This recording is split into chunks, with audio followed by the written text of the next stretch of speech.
Assalamualaikum warahmatullahi wabarakatuh. Perkenalkan, nama saya Mawar dengan NIM A50124139. Di sini saya dari program studi bimbingan dan konseling Fakultas Keguruan dan Ilmu Pendidikan Universitas Tadulako. Di sini saya akan menjelaskan tentang bimbingan klasikal dengan judul meningkatkan motivasi belajar siswa. Jadi di sini ada definisi dari meningkatkan motivasi belajar siswa.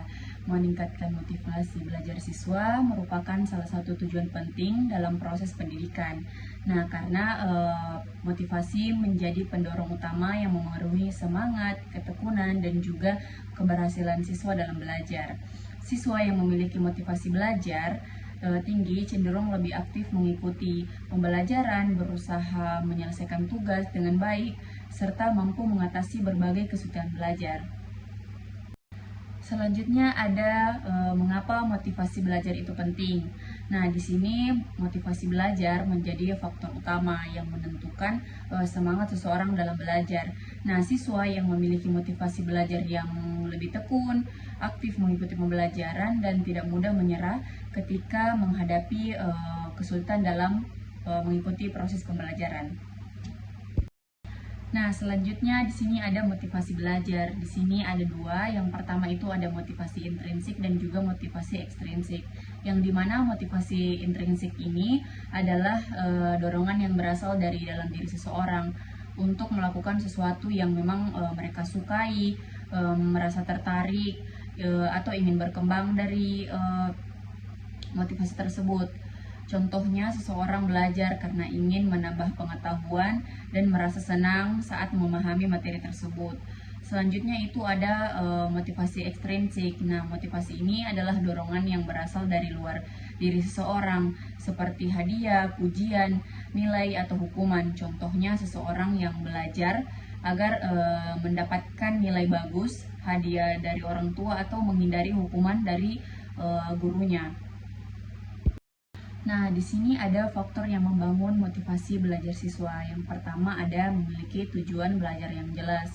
Nah, di mana seseorang tahu apa yang ingin dia capai dalam belajar dengan tujuan yang jelas. Nah, seseorang akan lebih semangat dan juga fokus untuk mencapai cita-citanya jika memiliki tujuan dan juga arah belajar yang jelas. Selanjutnya ada percaya pada kemampuan dirinya. Artinya yakin bahwa diri sendiri itu mampu belajar dan berhasil. Rasa percaya diri membuat seseorang itu tidak mudah menyerah saat menghadapi berbagai kesulitan. Nah, yang ketiga itu ada mendapat dukungan dari guru dan juga lingkungan belajar. Nah, di mana adanya semangat, perhatian, dan bantuan dari gurunya, teman, dan juga keluarga. Dukungan ini membantu seseorang merasa lebih termotivasi untuk belajar. Nah, yang keempat ada merasa nyaman selama proses pembelajaran, yang dimana belajar dalam suasana yang tenang, aman, dan juga menyenangkan. Jika merasa nyaman, seseorang akan lebih mudah berkonsentrasi dan menikmati proses belajarnya. Nah, selanjutnya ada faktor yang menurunkan motivasi belajar. Yang pertama, terlalu sering main media sosial. Nah, jika terlalu banyak waktu menghabiskan untuk media sosial, waktu belajar akan berkurang dan konsentrasi menjadi terganggu. Selanjutnya ada kurangnya percaya diri. Nah, seseorang yang tidak yakin pada kemampuannya cenderung tidak takut mencoba, mudah menyerah, dan merasa tidak mampu belajar dengan baik. Yang ketiga itu ada tidak memiliki tujuan belajar. Nah, jika tidak memiliki tujuan belajar, seseorang akan merasa belajar itu tidak penting, sehingga menjadi malas dan tidak semangat untuk belajar. Selanjutnya ada dampak motivasi belajar yang terlalu tinggi. Nah, yang pertama itu ada lebih fokus saat belajar. Siswa dapat berkonsentrasi dengan baik sehingga lebih mudah memahami materi yang dipelajari. Nah, selanjutnya ada lebih aktif di kelas. Nah, jika siswa lebih aktif di kelas itu, siswa lebih berani bertanya, menjawab pertanyaan, dan ikut berdiskusi selama proses pembelajaran. Selanjutnya, tidak mudah menyerah. Saat mengalami kesulitan, siswa tetap berusaha mencari solusi dan terus belajar hingga berhasil. Selanjutnya, ada disiplin dalam mengerjakan tugas. Ketika siswa disiplin dalam mengerjakan tugas, siswa terbiasa mengerjakan tugas dengan tepat waktu dan bertanggung jawab terhadap kewajibannya. Nah, selanjutnya ada cara membangun motivasi belajar dari dalam diri. Nah, yang pertama itu ada menentukan cita-cita atau tujuan belajar. Nah, kita di sini memiliki tujuan membuat seseorang lebih semangat karena tahu sebenarnya apa yang mereka ingin capai. Nah, selanjutnya ada membuat jadwal belajar yang teratur.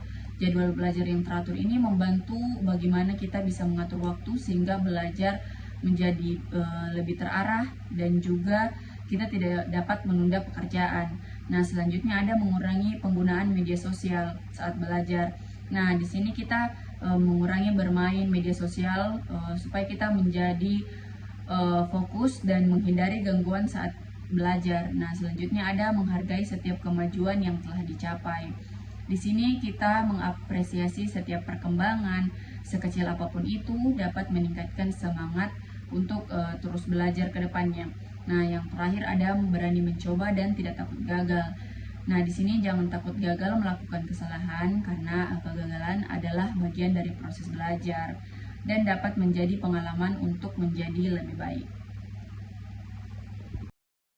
Baik, itulah tadi penjelasan dari saya mengenai tentang topik saya meningkatkan motivasi belajar siswa. Hanya itu yang bisa saya dapat jelaskan. Kurang dan lebih mohon dimaafkan. Wabillahi taufiq wal hidayah. Wassalamualaikum warahmatullahi wabarakatuh.